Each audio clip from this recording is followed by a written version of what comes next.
Good morning all of you. जैसा कि कुछ टेक्निकल प्रॉब्लम की वजह से हम लोग सिलेबस पे जो पढ़ना स्टार्ट किए थे नहीं पढ़ पा रहे हैं और जननायक चंद्रशेखर विश्वविद्यालय द्वारा परीक्षा की डेट निर्धारित कर दी गई है।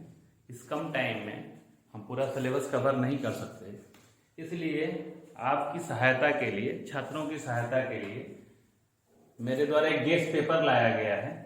जो पहला आज जो हम पढ़ने जा रहे हैं ये बीएड फर्स्ट सेमेस्टर के प्रथम प्रश्न पत्र का गेस्ट पेपर है, जहां से प्रश्न के आने की संभावना लगभग 80% से 90% के बीच रहेगी। अगर इस प्रश्न पत्र यानी इसमें जो प्रश्न दिए गए हैं अगर उसका केवल आंसर यानी केवल उन प्रश्नों को हम पढ़ के चले जाएं तो लगभग 80% यहीं से प्रश्न आएंगे, इसकी गारंटी है। जो हमारा पहला प्रश्न पत्र है जननायक चंद्रशेखर विश्वविद्यालय बीएड फर्स्ट सेमेस्टर का, वो है perspective in sociological and philosophical basis of education. इसी प्रश्न पत्र का गेस्ट पेपर हम लेकर आए हैं। जैसा कि आइए हम चलते हैं, देखते हैं कौन कौन से इस प्रश्न का नेचर क्या होगा, किस तरह के प्रश्न पूछे जाएंगे। अब जो प्रश्न पत्र हमारा होगा ये दो खंडों में डिवाइड होगा, खंड अ और खंड ब। जो खंड अ होगा उसमें लगभग 10 क्वेश्चन पूछे जाएंगे जो 4-4 नंबर के होंगे, जिनका आंसर 200 शब्दों में देना होगा। और जो खंड ब होगा वहां से हमको 4 क्वेश्चन करने होंगे, 4 क्वेश्चन का आंसर लिखना होगा, 4 प्रश्न का उत्तर देना होगा। वो जो क्वेश्चन होगा एक क्वेश्चन 15 नंबर का होगा। इसके नेचर को समझिए। लेकिन वहां हमको सुविधा क्या मिलती है कि एक यूनिट यानी ये जो प्रश्न पत्र है 4 यूनिटों में डिवाइड है, 4 इकाइयों में डिवाइड है। और हर इकाई के हम बताए भी हैं पिछली वीडियो में, हर इकाई के 2 बुलेट हैं, बुलेट ए बुलेट बी। तो एक बुलेट से एक क्वेश्चन पूछा जाएगा लॉन्ग में और दूसरे बुलेट से एक क्वेश्चन पूछा जाएगा। उसमें से केवल एक ही क्वेश्चन आपको करना है। आइए देखते हैं होता क्या है कि बीएड फर्स्ट सेमेस्टर के विद्यार्थी अभी नए होते हैं और प्रश्न की प्रकृति को नहीं समझ पाते हैं, प्रश्न पत्र की प्रकृति को नहीं समझ पाते हैं और पहले दिन उनका पेपर खराब चला जाता है। उस पेपर को, वो पेपर यानी पहला पेपर खराब ना हो उसके लिए इस वीडियो को जरूर देखें। जैसे पहला देखिए यहाँ पे लिखा होगा समय 3 घंटे का होगा, पूर्णांक 100 नंबर का होगा। यानी ये जो प्रश्न पत्र होगा 100 नंबर का होगा और जो पूर्णांक होगा वो 100 नंबर का होगा। 3 घंटे में प्रश्न पत्र करने हैं। अब आगे देखते हैं, जैसे यहाँ पे है कि जो शॉर्ट क्वेश्चन होंगे, जो 10 क्वेश्चन होंगे, एक क्वेश्चन 4 नंबर का होगा, उस पे हम 200 वर्ड लिखेंगे। देखिए जैसे पहला क्वेश्चन हम लोग जैसे खंड अ है, सेक्शन ए है। अब शॉर्ट आंसर क्वेश्चन टाइप का क्वेश्चन है ये। अब इसमें से हम जैसे 12 क्वेश्चन लिखे, लेकिन आपके प्रश्न पत्र में केवल 10 ही क्वेश्चन आएगा जिसको करना कंपलसरी है, सबका उत्तर देना कंपलसरी है, अनिवार्य है। अब जैसे पहला क्वेश्चन है शिक्षा दर्शन को परिभाषित कीजिए। जैसे पहला क्वेश्चन है शिक्षा दर्शन को परिभाषित कीजिए। अब ये 4 नंबर का क्वेश्चन होगा। जैसे अभी हम ऊपर बात कर रहे थे ना, ये यहाँ पे हम 10 क्वेश्चन को हम करेंगे। कितने? 10 को करेंगे और एक जो क्वेश्चन होगा वो 4 नंबर का होगा। यानी कितना नंबर हो गया? 40 नंबर का एक क्वेश्चन होगा। एक क्वेश्चन 4 नंबर का होगा और 10 क्वेश्चन का आंसर देना होगा। यानी लघु उत्तरी में जो 10 प्रश्न पूछे जाएंगे वो प्रश्न जो होंगे अनिवार्य प्रश्न होंगे, उनको करना ही करना है। आगे हम चलते हैं।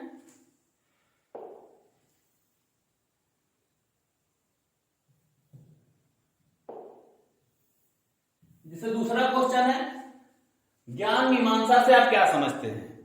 इसको भी 200 शब्दों में करना है आपको। कितने शब्दों में? 200 शब्दों में करना है। ज्ञान मीमांसा को आप क्या समझते हैं। अब तीसरा क्वेश्चन है प्रकृतिवाद के प्रमुख आयामों की व्याख्या कीजिए। चौथा जो क्वेश्चन है नकारात्मक शिक्षा शब्द को परिभाषित कीजिए। जो 5वां हमारा प्रश्न है विवेकानंद के शैक्षिक विचार के बारे में आपको बताना है। जो 6वां प्रश्न है सभ्यता और संस्कृति में अंतर करना है। जो 7वां प्रश्न है सामाजिक परिवर्तन को परिभाषित कीजिए। जो 9वां प्रश्न है मानवाधिकारों की शिक्षा की संकल्पना की व्याख्या की जाएगी। मानवाधिकार क्या है, उसकी शिक्षा की संकल्पना क्या है, मानवाधिकार के अनुसार हमारी शिक्षा कैसी होनी चाहिए। जो अगला क्वेश्चन है 10वां क्वेश्चन है मौलिक अधिकार के बारे में पूछा जाएगा कि मौलिक अधिकार क्या हैं। जो 11 नंबर का क्वेश्चन है सामाजिक गतिशीलता को परिभाषित कीजिए, और जो 12 नंबर का क्वेश्चन है आर्थिक विकास में शिक्षा की क्या भूमिका है। देखिए ये जो 12 क्वेश्चन है इस क्वेश्चन में से 8 क्वेश्चन तो कंपलसरी आने ही आने हैं। प्रश्न पत्र होने दीजिए, परीक्षा के पहले दिन ही आपको पता चल जाएगा कि ये प्रश्न पत्र जो गेस किया गया है कितना मनोवैज्ञानिक है, क्योंकि वैज्ञानिक नहीं हो सकता है, मनोवैज्ञानिक ही हो सकता है। परीक्षक के मनोस्थिति को समझ के ही गेस पेपर बनाए जाते हैं। तो आप इस जो शॉर्ट टाइप के क्वेश्चन है इन क्वेश्चनों को रट लीजिए, ये क्वेश्चन आएंगे ही आएंगे, श्योर आएंगे, 100% आएंगे। आगे हम चलते हैं, अब दूसरे खंड की हम बात करते हैं। जो दूसरा हमारा खंड होगा इसमें जो क्वेश्चन होंगे 9 क्वेश्चन होंगे, क्योंकि पहला क्वेश्चन में ABCD करके 10 क्वेश्चन पूछे जा चुके हैं। अब हमको टोटल 5 क्वेश्चन करने होते हैं, जिसमें से एक क्वेश्चन हम कर लिए। जो दूसरा क्वेश्चन होगा, जो दूसरा खंड होगा, खंड ब होगा, अब इसमें से हमको 4 क्वेश्चन करने होंगे। 4 क्वेश्चनों में 4 यूनिटों में डिवाइड है। अब जैसे पहली यूनिट है यूनिट फर्स्ट। अब पहला जो इसमें क्वेश्चन है दर्शन को परिभाषित कीजिए तथा इसके 3 शाखाओं का वर्णन कीजिए, तीनों शाखाओं का वर्णन कीजिए। अब तीनों शाखाएं कौन कौन सी हैं, हम लोग इसके पहले वाले वीडियो पढ़े हैं।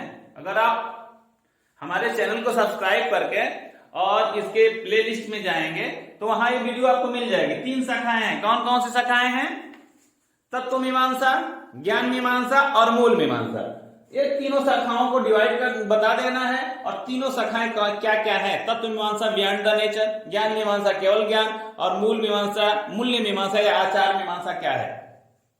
ये क्वेश्चन आएगा ही आएगा। अब ये जो क्वेश्चन दूसरा है, जो तीसरा है, जो यूनिट फर्स्ट का अथवा वाला क्वेश्चन है, इस पे मैं 100% गारंटी दे रहा हूं ये क्वेश्चन इस बार आएगा ही आएगा। ये क्वेश्चन नहीं कट सकता है, 100% नहीं कट सकता है ये क्वेश्चन। ये क्वेश्चन आएगा ही आएगा। जननायक चंद्रशेखर विश्वविद्यालय के 2022 के परीक्षा में, बीएड फर्स्ट सेमेस्टर के 2022 की परीक्षा में ये क्वेश्चन आएगा ही आएगा। इसको तो आप रट लीजिएगा, श्योर है कि आएगा।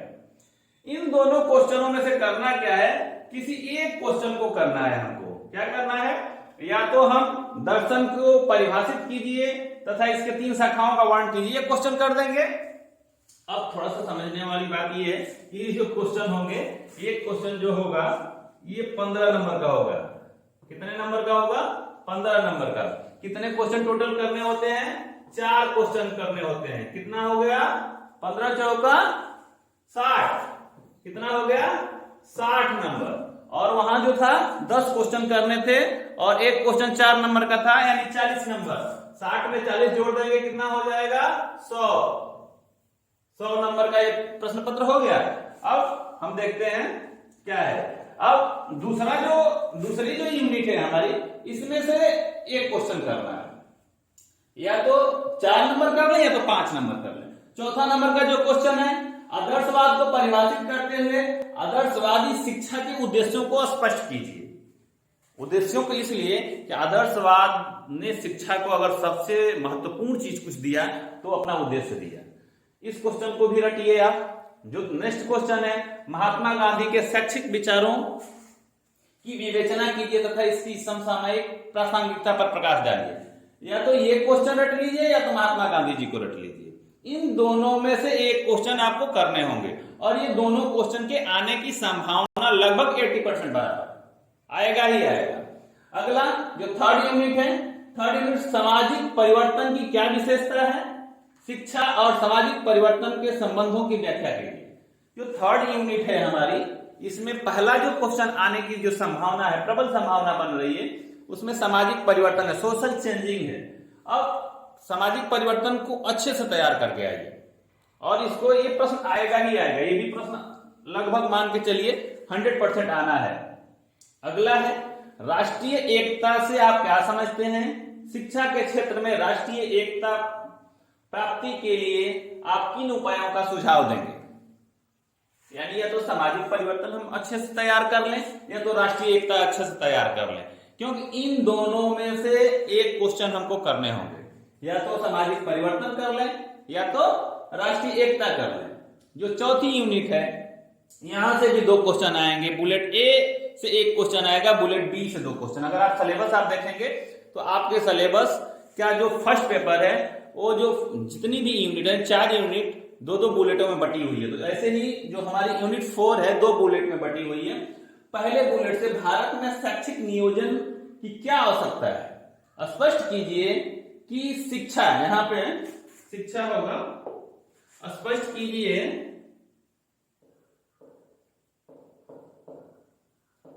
कि शिक्षा नियोजन, स्पष्ट कीजिए कि शैक्षिक नियोजन, देखिए थोड़ा सा यहां पे स्पष्ट, जैसे कि थोड़ा सा प्रश्न जो हमारा है सेंटेंस सही नहीं है, आएगा एक क्वेश्चन, भारत में शैक्षिक नियोजन की क्या आवश्यकता है, ये तो स्पष्ट है, इसको स्पष्ट कीजिए, यहां तक ये क्वेश्चन है।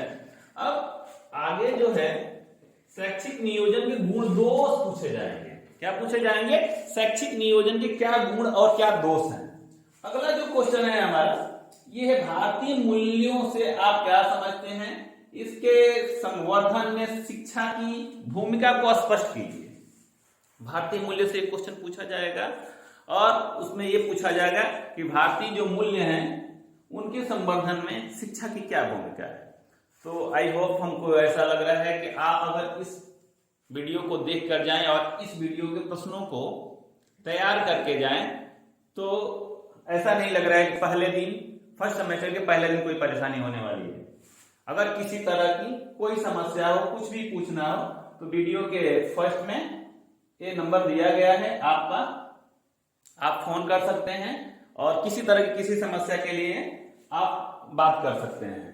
ये काम मेरा है कि मैं आपको एक गेस्ट पेपर दिया जिससे आप लाभान्वित होंगे, और सब्सक्राइब और लाइक करने का काम आपका है। अगर ये वीडियो आपको अच्छी लगी तो अवश्य ही सब्सक्राइब एंड लाइक करिए। धन्यवाद।